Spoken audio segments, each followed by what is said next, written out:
വടനപ്പള്ളി പൂശാരി ശ്രീ സുബ്രഹ്മണ്യ സ്വാമി ക്ഷേത്രത്തിലെ തൈപ്പൂയ മഹോത്സവത്തോടനുബന്ധിച്ച് വടനപ്പള്ളി ആൽമാവ് ദേശം നടത്തിയ കാവടി ആഘോഷം വർണ്ണാഭമായി. വടനപ്പള്ളി പൂശാരി ശ്രീ സുബ്രഹ്മണ്യ സ്വാമി ക്ഷേത്രത്തിലെ തൈപ്പൂയ മഹോത്സവത്തോടനുബന്ധിച്ച് വടനപ്പള്ളി ആൽമാവ് ദേശം നടത്തിയ കാവടി ആഘോഷം വർണ്ണാഭമായി. ശനിയാഴ്ച രാത്രി കറുപ്പൻ ശ്രീ ഭദ്രകാളി ശ്രീ ഗുരുമുത്തപ്പൻ ബാലസുബ്രഹ്മണ്യ സ്വാമി ക്ഷേത്രത്തിൽ പാനകപൂജ നടത്തി. തുടർന്ന് നാദസ്വരം, പൂക്കാവടി, പീലിക്കാവടി എന്നിവയുടെ അകമ്പടിയോട് കൂടിയ ഘോഷയാത്ര രാത്രി 10 മണിക്ക് ആൽമാവ് സെന്ററിൽ എത്തിച്ചേർന്നു.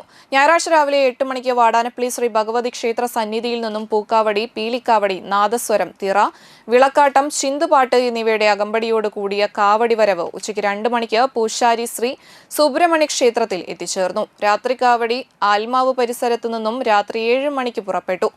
കമ്മിറ്റി ഭാരവാഹികളായ president Rajesh Kuriakkot, secretary Manikkuttan Chittiledath, treasurer Sunil Kumar Kuriakkot, vice പ്രസിഡന്റുമാരായ കിരൺ കുര്യക്കോട്ട്, അയ്യപ്പൻ ചക്കാണ്ടൻ, ജോയിന്റ് സെക്രട്ടറിമാരായ സന്ദീപ് മണ്ണാംപുറത്ത്, ബിജു ചക്കാണ്ടൻ, രക്ഷാധികാരികളായ ശിവകുമാർ കൊണ്ടറപ്പശ്ശേരി, രാജീവ് തുടങ്ങിയവർ പരിപാടികൾക്ക് നേതൃത്വം നൽകി.